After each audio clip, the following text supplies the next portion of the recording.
નમસ્કાર 4 વાગી રહ્યા છે. આપ જોઈ રહ્યા છો ઝી 24 કલાક. હું જનક. પ્રધાનમંત્રી નરેન્દ્ર મોદી આજે પંજાબમાં રેલી સંબોધવાના હતા, પરંતુ એ પહેલા જ ભટિંડાના અધિકારીઓને પીએમ મોદીએ મેસેજ આપ્યો. એરપોર્ટ પર અધિકારીઓને પીએમ મોદીએ જ આપ્યો મેસેજ. એનઆઈ તરફથી માહિતી મળી રહી છે. પીએમ મોદી અધિકારીઓને કહ્યું, તમારા સીએમને થેન્ક્સ કહેજો, તમારા સીએમને થેન્ક્સ કહેજો. હું ભટિંડા એરપોર્ટ પરથી જીવિત પરત ફર્યો છું. પ્રધાનમંત્રી નરેન્દ્ર મોદી આજે પંજાબમાં રેલી સંબોધિત કરવાના હતા, પરંતુ પંજાબની જે ત્યાંની સરકાર છે એ સુરક્ષા આપી ન શકી. એના કારણે આ રેલી રદ થઈ છે. અને આ પરિસ્થિતિની વચ્ચે 15 મિનિટ સુધી ફ્લાયઓવર પર વડાપ્રધાન મોદીનો કાફલો ફસાયેલો રહ્યો હતો. પ્રધાનમંત્રીએ કહ્યું છે કે ભટિંડાના અધિકારીઓને પીએમ મોદીએ મેસેજ આપ્યો છે. એનઆઈ તરફથી આ જાણકારી મળી રહી છે કે એરપોર્ટ પર અધિકારીઓને પીએમ મોદીએ મેસેજ આપ્યો, અને મેસેજ એ આપ્યો કે તમારા મુખ્યમંત્રી એટલે કે ચન્નીજીને કહેજો કે હું અહીંયાથી સહી સલામત પરત ફરી રહ્યો છું. હું ભટિંડા એરપોર્ટ જીવિત પરત આવી ગયો છું. પ્રધાનમંત્રીએ આ વાત કહી છે. સીએમ ચન્નીને ધન્યવાદ કહેજો કે હું જીવતો પરત ફર્યો છું. એરપોર્ટ પર અધિકારીઓને પીએમ મોદીએ આ મેસેજ આપ્યો છે. પંજાબમાં પ્રધાનમંત્રી મોદીની સુરક્ષા અંગે આ એક મોટા સમાચાર હાલમાં સામે આવી રહ્યા છે. ભટિંડા એરપોર્ટ પર પીએમ મોદીએ અધિકારીઓને કહ્યું કે હું ભટિંડા એરપોર્ટ સુધી જીવતો પરત ફર્યો છું. પ્રધાનમંત્રીએ સીએમ ચન્નીને ધન્યવાદ કહ્યા છે અને કહ્યું છે કે હું જીવતો પરત ફર્યો છું. આ સૌથી મોટી ખબર. પ્રધાનમંત્રીની સુરક્ષામાં ખામી દેખાઈ રહી છે. तुरंत कार्रवाई होनी चाहिए.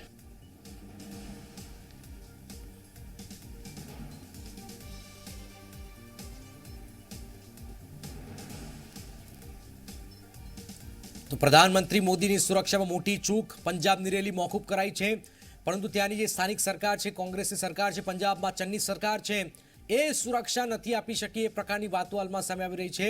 અને આ પરિસ્થિતિની વચ્ચે 15 મિનિટ સુધી ફ્લાયઓવર પર વડાપ્રધાન મોદીનો કાફલો ફસાયેલો રહ્યો હતો. પ્રધાનમંત્રીએ પણ ભટિંડા એરપોર્ટ પર અધિકારીઓને મેસેજ આપ્યો કે તમારા સીએમને થેન્ક કહેજો કે હું સહી સલામત પરત ફર્યો છું. તો પંજાબની ચૂંટણી આવી રહી છે, અને આ ચૂંટણી પહેલાં જ પ્રધાનમંત્રીની આજે સભા હતી. એ પહેલાં જ પ્રધાનમંત્રી ત્યાં પહોંચે પહેલાં જ સુરક્ષામાં મોટી ચૂક સામે આવી છે. પ્રધાનમંત્રી નરેન્દ્ર મોદીની સુરક્ષામાં એક મોટી ચૂક હાલમાં સામે આવી રહી છે. અને આ પરિસ્થિતિની વચ્ચે पंजाब सरकार का, पंजाब पुलिस का जिम्मेदार अधिकारियों पर तुरंत कार्रवाई होनी चाहिए. ये कितना बड़ा તો પ્રધાનમંત્રી મોદીની સુરક્ષામાં મોટી ચૂક. ત્યાંની સ્થાનિક સરકાર કહેવાઈ રહ્યું છે કે સ્થાનિક સરકાર તરફથી સુરક્ષા બંદોબસ્ત નહોતા કરવામાં આવ્યા. એના કારણે આ મુશ્કેલી પડી છે. અને આ પરિસ્થિતિની વચ્ચે 15 મિનિટ સુધી ફ્લાયઓવર પર વડાપ્રધાન મોદીનો કાફલો ફસાયેલો રહ્યો. ભટિંડાના અધિકારીઓને પીએમએ કહ્યું છે કે તમારા સીએમને મેસેજ આપજો કે સહી સલામત તેઓ પહોંચી ચૂક્યા છે. તો આખરે પંજાબની જે રેલી હતી પ્રધાનમંત્રીની એ રદ કરાઈ છે, મોકૂફ કરાઈ છે. અને આ પરિસ્થિતિની વચ્ચે પંજાબની રાજનીતિમાં પણ ગરમાવો આવી ગયો છે. પ્રધાનમંત્રી નરેન્દ્ર મોદીની આ સુરક્ષામાં મોટી ખામી રહી ગઈ છે. ત્યાંની સ્થાનિક સરકાર, પંજાબ સરકાર સુરક્ષા આપવામાં નિષ્ફળ રહી. ભાજપ તરફથી આ વાત કહેવામાં આવી રહી છે. અને આ પરિસ્થિતિને પ્રધાનમંત્રીએ ખુદ કહ્યું છે કે સીએમ ચન્નીને ધન્યવાદ કહેજો કે હું જીવિત પરત ફર્યો છું. ભાજપે તાત્કાલિક મુખ્યમંત્રી ચન્ની પાસે રાજીનામાની માંગ કરી છે. આ પરિસ્થિતિની વચ્ચે ગૃહ મંત્રાલય પંજાબ સરકાર પાસે જવાબ પણ માંગવામાં આવેલો છે. આ તમામ ખબરોની વચ્ચે ગૃહ મંત્રાલય પણ સતર્ક થઈ ગયું છે કે આ પ્રકારની જે ખામી છે ચલાવી લેવાય નહીં. આપને એ પણ જણાવી દઈએ કે પ્રધાનમંત્રી નરેન્દ્ર મોદી આજે પંજાબના ભટિંડા પહોંચ્યા. ત્યાંથી हेलीकॉप्टरથી हुसैनीवाला राष्ट्रीय शहीद स्मारक पर जवाना था. और वो सामने 10 मिनट खड़ी रहने के बाद यू टर्न लेके वापस आ रही है. मतलब फिरोजपुर से 10 किलोमीटर पहले की ये वीडियो मैं आपको दिखा रहा हूँ कि प्रधानमंत्री जी का काफिला मतलब फंसा था और पुलिस उसको भी निकालने में नाकामयाब रही. और ये कितना बड़ा सिक्योरिटी लैप्स है पंजाब सरकार का, पंजाब पुलिस का. जिम्मेदार अधिकारियों पर तुरंत कार्रवाई होनी चाहिए. તો ભાજપ કહી રહ્યું છે કે ત્યાંના જે પોલીસ અધિકારીઓ છે જેમને સુરક્ષામાં જે ખામી રહી ગઈ છે એના કારણે તાત્કાલિક એક્શન લેવા જોઈએ. પ્રધાનમંત્રી 15થી 20 મિનિટ સુધી રાહ જોતા રહ્યા છે અને અલગ અલગ આજે કાર્યક્રમ હતા. ફિરોઝપુરમાં રેલી પણ સંબોધિત કરવાના હતા. આ પરિસ્થિતિની વચ્ચે આ એક મોટી સુરક્ષાની ચૂક રહી ગઈ છે. પંજાબમાં પ્રધાનમંત્રી મોદી રેલીમાં આ મોટી ચૂક રહી ગઈ છે અને આ પરિસ્થિતિની વચ્ચે આપ જોઈ શકો છો પ્રધાનમંત્રીએ પણ ત્યાંના જે અધિકારીઓ છે એરપોર્ટ પરના બઠિંદાના એ અધિકારીઓને કહ્યું છે કે ભાઈ તમારા સીએમને થેન્ક યુ કહેજો કે તેઓ સહી સલામત માટે પહોંચી ચૂક્યા છે. હું બઠિંદા એરપોર્ટ સુધી જીવતો પરત ફર્યો છું. તો 15 મિનિટ સુધી આ કાફલો એક સમય રોકાય તો આપ અંદાજ લગાવી શકો છો કેટલી મુસીબત આવી શકે છે. अभी तक जानकारी मिल रही है कि एसपी की कोशिश थी कि उनकी गाड़ी को उसी जगह से वापस ले आया जाए और पीछे से भी उसी जगह से वापस लेकर फिर बठिंडा लौटा जाए, लेकिन पीछे गाड़ियों का काफिला था और इसलिए इतना और भी समय लगा. जब गाड़ी आगे नहीं जा सकती थी तो पीछे वापस लिया गया और जब वो पीछे आए, पीछे से गाड़ियों को हटाने की कोशिश की गई, हटाते गया तो फिर आगे जो रोड थी वो ऐसा रोड नहीं मिला प्रधानमंत्री के काफिले को कि सब कुछ रोका गया है. प्रधानमंत्री काफिला जब लौट रही थी तो उस पर गाड़ियां भी चल रही थी, बगल में लोग भी थे, कोई सुरक्षा की व्यवस्था नहीं की गई थी पंजाब पुलिस द्वारा. और उसी दरमियान जो आप वीडियो दिखा रही हैं बीजेपी कार्यकर्ता द्वारा जो रिकॉर्ड किया गया है उसी दरमियान है जब वो लौट रहे थे. तो आप समझ सकते हैं कि प्रधानमंत्री की गाड़ी या काफिला जा रहा है और बगल में सब कोई है, इधर भी कोई. ये तो बीजेपी कार्यकर्ता था जिन्होंने वीडियो रिकॉर्ड किया. अनुमान लगाइए, कल्पना करिए कि देश के लिए कैसे हालात होते अगर जो सीमावर्ती पाकिस्तान है, पंजाब में ऐसे तत्व है वो भी इस तरह के वीडियो बनाते या कोई और भी हरकत कर सकते थे. आप समझिए कि कितनी बड़े हालात ऐसे बहुत बड़ी चूक है, बहुत बड़ी चूक. તો આપ જોઈ શકો છો પંજાબ પ્રધાનમંત્રી આજે રેલી સંબોધિત કરવાના હતા પરંતુ એ રેલી સંબોધિત કરે પહેલા જ મોટી આ ખામી સર્જાઈ છે. બઠિંદા એરપોર્ટ પર પ્રધાનમંત્રીએ ખુદ કહ્યું છે કે ચન્નીજીને થેન્ક યુ કહ્યું છે કે હું સહી સલામત પરત ફર્યો છું. और जब तक लोकल अथॉरिटी से क्लियरेंस नहीं मिल जाती तब तक प्रधानमंत्री अपना मूवमेंट शुरू नहीं करते. अब इस केस में जैसा कि पता चला कि शुरू में उनको हेलीकॉप्टर से या बाय एयर जाना था तो वो पॉसिबल नहीं हो पाया मौसम की वजह से, इसलिए उन्होंने रोड से जाने के लिए का निर्णय लिया और वो भी पहले लोकल अथॉरिटीज की क्लियरेंस के बाद लिया. और उसके बाद भी अगर वहाँ की लोकल अथॉरिटीज वहाँ का रूट क्लियर नहीं रख पाती हैं तो ये एक बहुत ही गंभीर मामला है और इसमें जीरो टॉलरेंस है. जो भी अधिकारी इसके लिए जिम्मेदार हैं उनको इसका खमियाजा भुगतना ही पड़ेगा. इसके बारे में कोई दुविधा किसी के मन में नहीं होनी चाहिए. और जहां तक उनके वापस आने का सवाल है, एक बार उनका काफिला रुक गया तो काफिला रुकने के बाद फिर वो डेवलपमेंट कैसी डेवलप होती है, ये अब वो जो एक्शन लेना है वो फिर एसपीजी के लोग डिसाइड करते हैं कि उनको क्या एक्शन लेना है. अगर वहां से वो वापस मुड़ने के बाद में उन्होंने क्या रूट लिया, और क्योंकि ये चीजें अचानक होती हैं इसलिए किसी दहशतवादी को या किसी भी आदमी को इस तरह का मौका नहीं मिलता कि वो कोई चीज प्लान कर सके. तो उसमें प्लान कार्रवाई या प्लान किसी तरह का घातपात होने की पॉसिबिलिटी कम रहती है. तो इसलिए मेरा ये बोलना है कि जो पहली जो गलती सबसे बड़ी है वो ये है कि उनको एक बार क्लियरेंस देने के बाद अगर वो रूट को साफ नहीं रखा गया, उसको पूरी तरह से उसको नहीं सिक्योर किया गया तो ये वहाँ के लोकल अधिकारियों की या जो भी उस समय अधिकारी वहाँ जरूर जो जिम्मेदार हैं उनकी गलती है और उनके ऊपर कार्रवाई होगी ही, ऐसा मुझे पक्का लगता है. पीके जैन जी.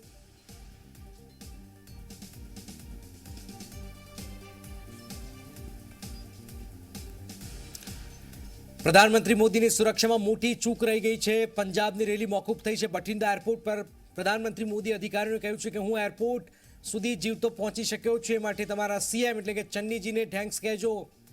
એક મોટી ચૂક, ખળભળાટ મચી ગયો છે પંજાબમાં. ફ્લાયઓવર પર પ્રધાનમંત્રી મોદીને 15થી 20 મિનિટ અટવાઈ રહેવું પડ્યું છે. ફિરોઝપુરથી 30 કિલોમીટર દૂર પ્રદર્શનકારીઓએ રોડ બ્લોક કર્યો. આખરે રેલી રદ કરવી પડી.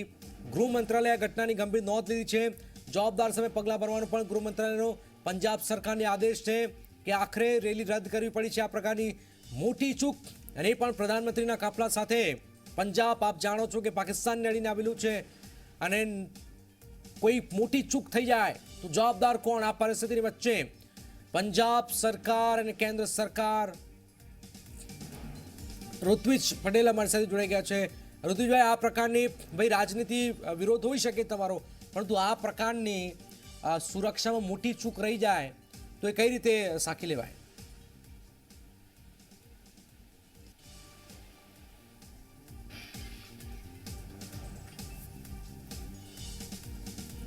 પ્રધાનમંત્રી નરેન્દ્ર મોદીની સુરક્ષામાં મોટી ચૂક રહી ગઈ છે. આપ જોઈ શકો છો, આખરે રેલી તો રદ કરવી પડી, પરંતુ ગૃહ મંત્રાલયે આ ઘટનાને ગંભીરતા લીધી છે અને જવાબદાર સામે પગલાં ભરવાનો પણ ગૃહ મંત્રાલયે પંજાબ સરકારને આદેશ આપ્યો છે.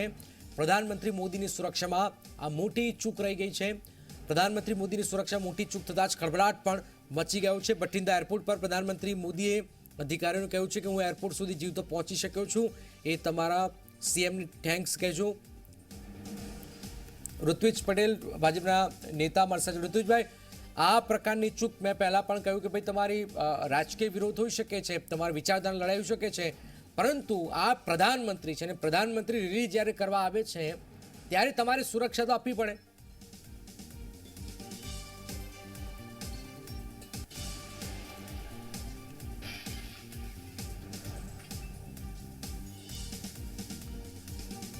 બઠિંદાના અધિકારીઓને પ્રધાનમંત્રીએ કહ્યું છે કે તમારા સીએમને થેન્ક્સ કહેજો, હું એરપોર્ટ સુધી જીવતો પહોંચી શક્યો. તો વડાપ્રધાન નરેન્દ્ર મોદી આજે પંજાબના ફિરોઝપુરમાં રેલી કરવાના હતા. या तो खुद मुख्यमंत्री जिम्मेदारी लें और इस्तीफा दें, या मैं मानता हूं कि इस षड्यंत्र में सरकार शामिल है. ऐसी सरकार को रहने का अधिकार नहीं है. क्योंकि पुलिस को ही ये रूट पता होता है प्रधानमंत्री किस रास्ते से गुजरेंगे, प्रोटेस्टर को कैसे पता चल गया, बड़ा सवाल ये है. नहीं, मुझे लगता है कि प्रधानमंत्री के जितने भी सुरक्षा के स्थापित पैमाने हैं, उन पैमानों में वैकल्पिक रास्ता सिर्फ सरकार को पता होता है या उनके सुरक्षा तंत्र को पता होता है, पुलिसकर्मियों को. और इसलिए स्वाभाविक है कि पंजाब सरकार की जवाबदेही पूरी तरह से बनती है. और जो चीज़ें अगर वहाँ के महानिदेशक ने या सरकार ने जो आश्वस्ति दी थी, और वो आश्वस्ति अगर पूरी नहीं होती है तो नैतिक और संवैधानिक रूप से पूर्णतः पंजाब सरकार ही जिम्मेदार है. और मैं मानता हूँ कि जो हमारे राष्ट्रपति जी ने कहा है कि इस पूरे उसमें अगर षड्यंत्र है तो सरकार षड्यंत्र में शामिल है, इससे ज़्यादा और कुछ शर्मनाक नहीं हो सकता. अंतिम सवाल, कहीं साठगांठ आपको नजर आती है जो प्रदर्शनकारी है उनके बीच, पुलिस के बीच और सरकार के लोग हैं उनके बीच, क्योंकि जानकारी लीक हुई प्रोटेस्टर्स को? मुझे लगता है इसके लिए होम मिनिस्ट्री ने उनसे पूरी रिपोर्ट मांगी है. रिपोर्ट आने का इंतजार करना चाहिए और मुझे लगता है सरकार इस बात में फिर उसके बाद सोचेगी. बहुत बहुत धन्यवाद. तो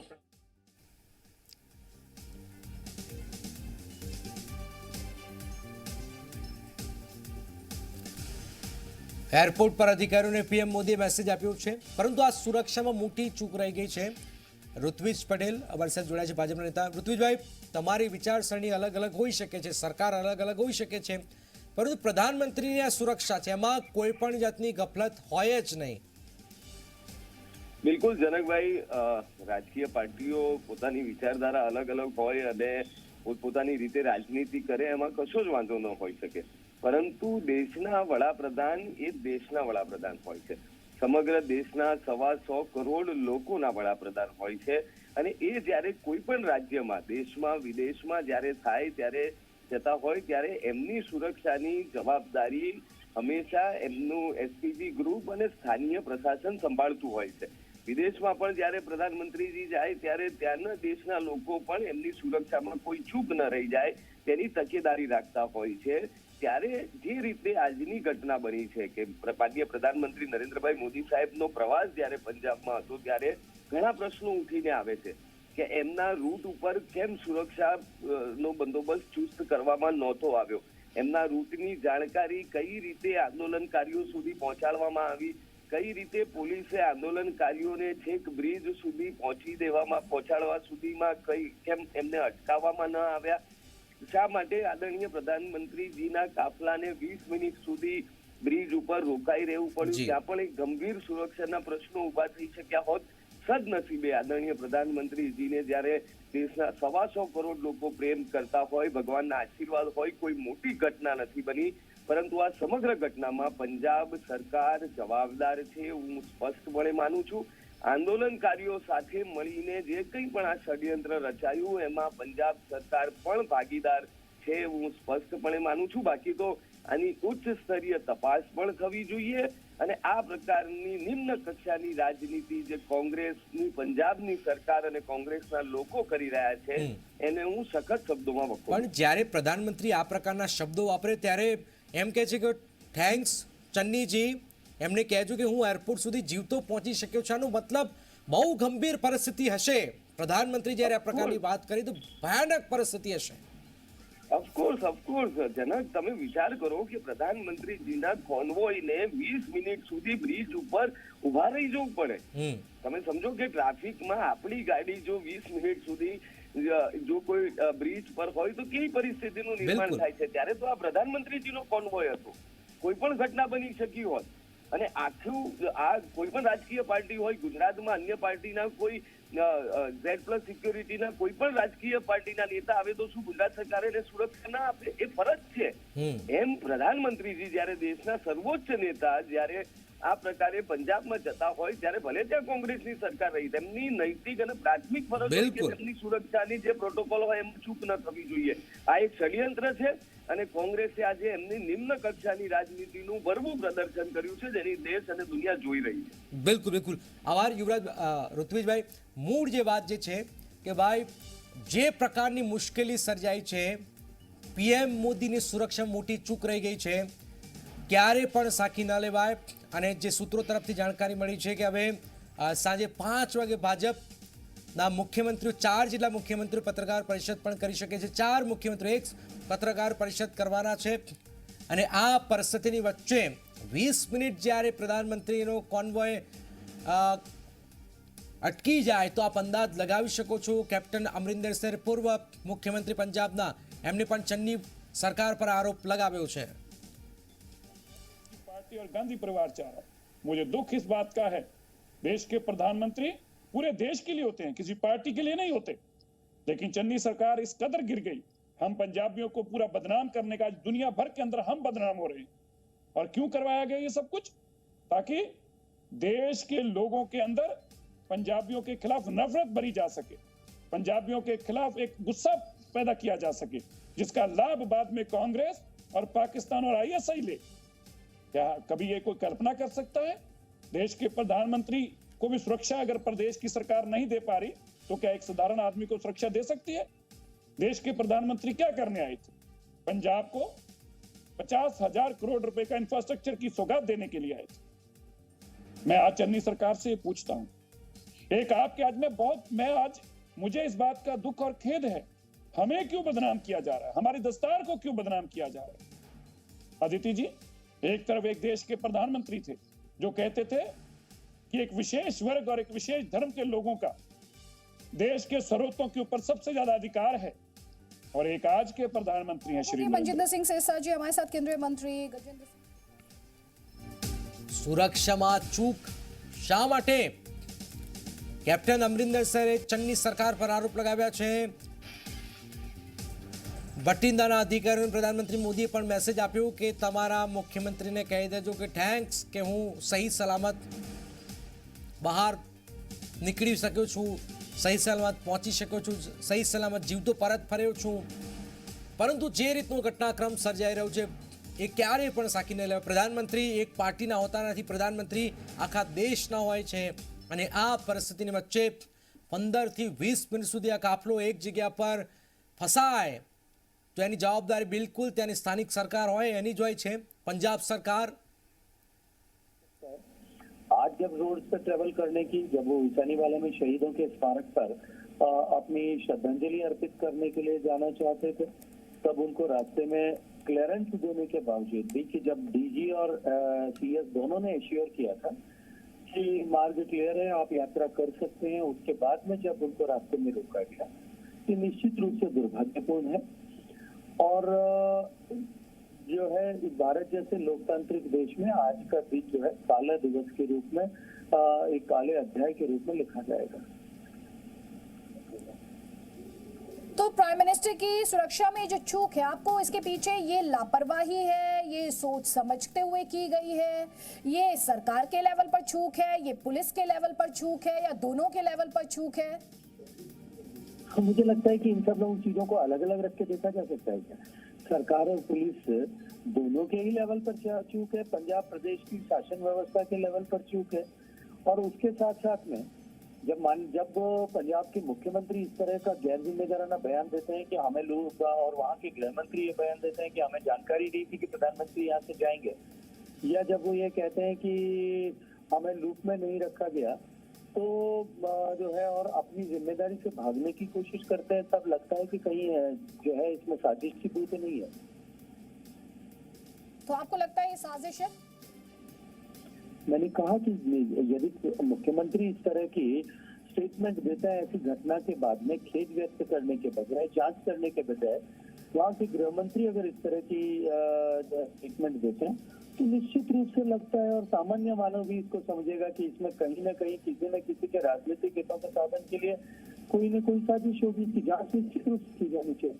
आपकी क्या पंजाब पुलिस के डीजी या सीएम चन्नी या फिर होम मिनिस्टर रंधावा किसी से बात हो पाई? मेरी पंजाब पुलिस के डीजी, पंजाब के चीफ सेक्रेटरी, पंजाब इस कार्यक्रम के लिए जो रिस्पॉन्सिबल अधिकारी एडीजी थे, उन सब से पिछले 3 दिन में बात हुई है। कल शाम को बात हुई है, कल रात को बात हुई है, कल रात के 2 बजे तक बात हुई है, सुबह बात हुई है, हर मिनट पर बात।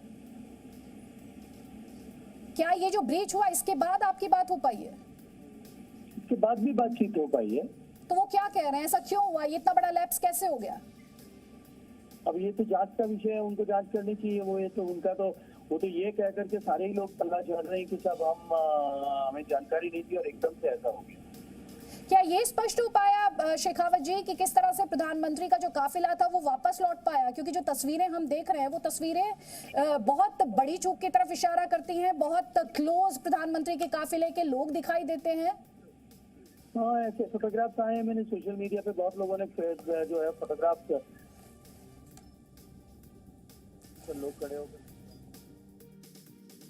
પ્રયત્ન એ કરવો જોઈએ કે કયા પ્રકારની સુરક્ષા છે એ પણ સમજવાનો પ્રયત્ન કરીએ તો આખરે પ્રધાનમંત્રીની જે સુરક્ષાઓ છે એ બુલેટ પ્રૂફ કારમાં તેઓ મુસાફરી કરે છે અને આ પરિસ્થિતિની વચ્ચે કાફલામાં સૌથી પહેલા લોકલ પોલીસની કાર હોય છે સ્થાનિક આજે ગયા પંજાબ તો પંજાબ પોલીસની ત્યાં કાર આગળ ચાલે પીએમની સુરક્ષાની જવાબદારી એસપીજીની હોય છે તો આ એક મોટી જે ચૂક થઈ છે એસપીજી પીએમની આસપાસ સુરક્ષામાં ઘેરો બનાવીને રાખે છે